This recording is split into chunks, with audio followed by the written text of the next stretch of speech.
राजेश चौधरी की तरफ से पी न्यूज़ भारत के सभी दर्शकों को होली महापर्व की हार्दिक शुभकामनाएं। होली महापर्व पर कब और कैसे करें होलिका दहन? इस होली किस रास के व्यक्ति क्या करें कि दूर हो जाएं उनके कष्ट? किस रास के लोगों को किस रंग से होली खेलने से मिलेगा लाभ, बता रहे हैं पंडित ओम महाराज। आचार्य जी, आज होली महापर्व है। आज के दिन होलिका दहन कितने समय होगा और इस होलिका दहन किसको करना चाहिए और किस विधि विधान से करना चाहिए? बहुत बहुत होली की शुभकामनाएं सभी सनातन धर्मियों को। होलिका दहन आज 10:35 के बाद भद्रा के परांत शुभ मुहूर्त शुरू हो रहा है। इसमें सभी लोग होलिका दहन में सम्मिलित होकर के होली के पर्व को मना सकते हैं। होलिका दहन सभी लोग कर सकते हैं, परंतु इसमें कुछ संयम और नियम की जरूरत है। इसीलिए शुद्ध सात्विक पवित्र होकर के होलिका दहन करना चाहिए।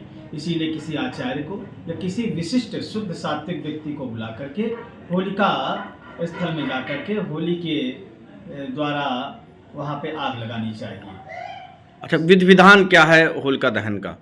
कोई विशेष विधि विधान या ऐसे ही कोई भी अग्नि प्रज्वलित कर सकता है? नहीं, होलिका दहन के लिए विशेष मुहूर्त का चयन करना चाहिए और विशेष तिथि का मुहूर्त का चयन करना चाहिए। होलिका दहन आज पूर्णिमा भी मिल रही है और भद्रा की समाप्ति के बाद और रात्रि काल मिलना चाहिए। ये तीनों चीज़ें जब मिलती हैं तभी हम लोग होलिका दहन कर सकते हैं।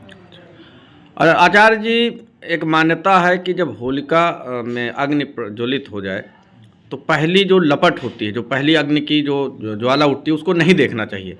इसमें क्या सच्चाई है और इसको देखने अगर कोई देखता है तो इसका दुष्प्रभाव क्या होता है? हाँ, देखिए, कुछ राशियों के लिए और विशेष करके सभी व्यक्तियों को होलिका की पहली लपट, पहली लौ नहीं देखनी चाहिए।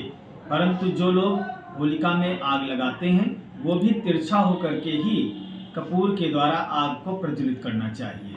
कुछ राशियों के लिए अब की बार होलिका दहन की पहली लौ नहीं देखना है और विशेष करके उनको उसमें सम्मिलित होने का भी विशेष निषेध बताया गया है।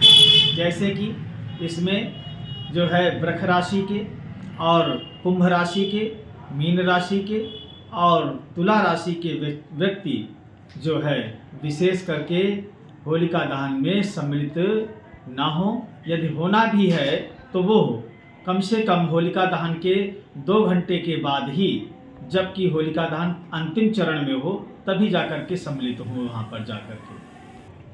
आचार्य जी, होली हिंदू धर्म का बहुत बड़ा पर्व है।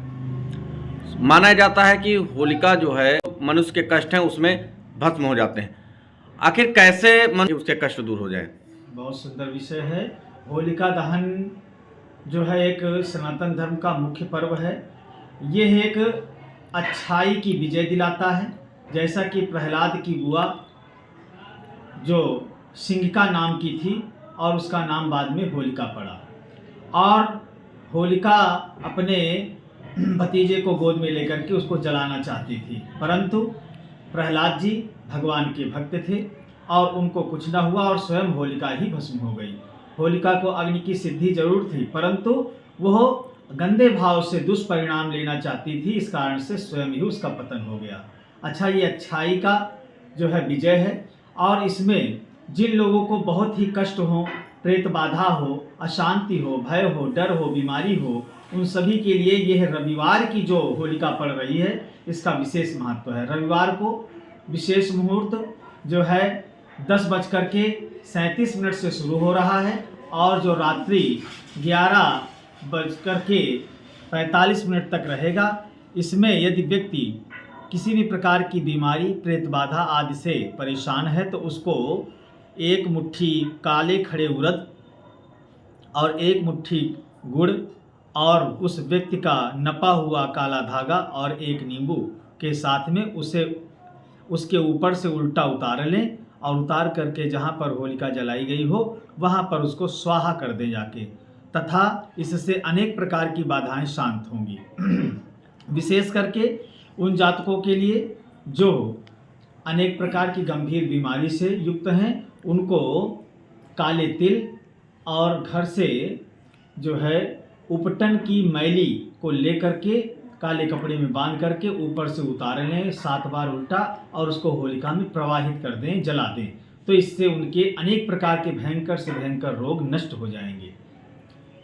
आचार्य जी, रंगों का त्यौहार है, क्या इसमें कोई ऐसी मान्यता है कि किसी विशेष राशि के व्यक्ति को किसी विशेष रंग से होली खेलने से विशेष लाभ होता है? हाँ, बहुत ही अच्छा प्रश्न है। अब की बार जो रविवार की होलिका पड़ी है, इसमें 12 राशियों के लोगों के लिए अनेक प्रकार के रंगों का उनकी राशियों के हिसाब से है।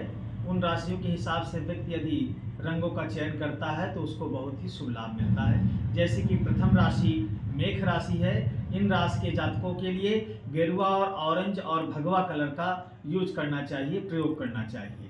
और फिर वृष राशि में जो है जातकों के लिए सफ़ेद और लाल रंग का चयन करना चाहिए। और मिथुन राशि के जातकों के लिए हरा और सफ़ेद रंग का चयन करना चाहिए। कर्क राशि के जातकों के लिए सफ़ेद और गुलाबी रंग का चयन करना चाहिए। और फिर उसके बाद सिंह राशि के लिए जातकों को लाल और पीला रंग का चयन करना चाहिए। कन्या राशि के जातकों के लिए सफ़ेद और लाल रंग का प्रयोग करना चाहिए। तुला राशि के जातकों के लिए सफ़ेद और गेरुआ रंग का प्रयोग करना चाहिए। वृश्चिक राशि के जातकों के लिए गेरुआ और पीला रंग का प्रयोग करना चाहिए।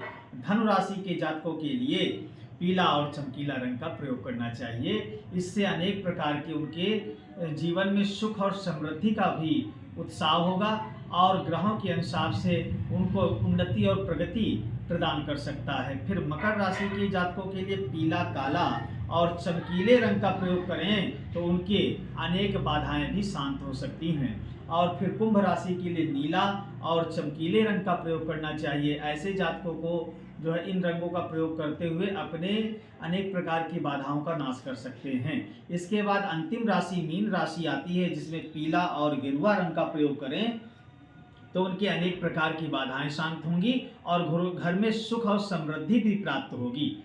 ये बहुत ही उत्तम और बहुत ही अचूक प्रयोग है इन जातकों के लिए। अगर जो विशेष रूप से इस प्रकार से होली का उत्सव मनाएंगे तो उनके घर में सुख और समृद्धि के साथ साथ में उन्नति भी प्रदान होगी।